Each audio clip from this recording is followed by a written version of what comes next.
Having a mushroom to practice on at home is critical if you want to progress faster in your gymnastic training. Today, we're going to show you how to make one without spending a lot of money. The materials you need are a big spool, carpet underpadding, vinyl material, and 3M spray adhesive.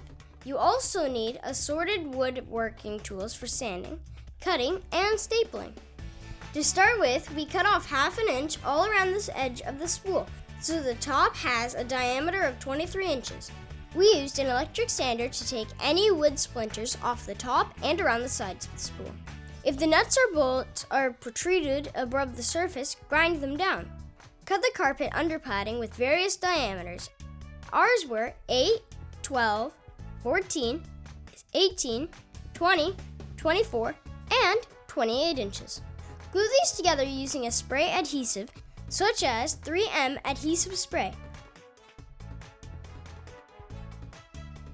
Once glued together, place the entire stack upside down on the top of the spool. Sand the bottom of the spool. We traced a large circle on the back of the vinyl material. It's best to use the carpet underpadding and then add a few inches all around the sides. You want extra material because the vinyl will wrap around the spool and stapled underneath. Once we had everything centered, we stapled the vinyl to the spool. You only get one shot at this, so make sure everything is accurate.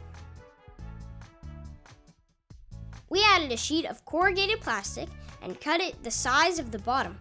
The idea is for it to give a smoother edge for whatever flooring you place this on. Staple it in place.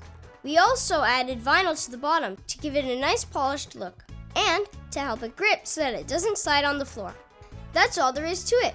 Save the cost of purchasing a mushroom by making your own homemade version. We hope this video was helpful. Thanks for watching. Bye!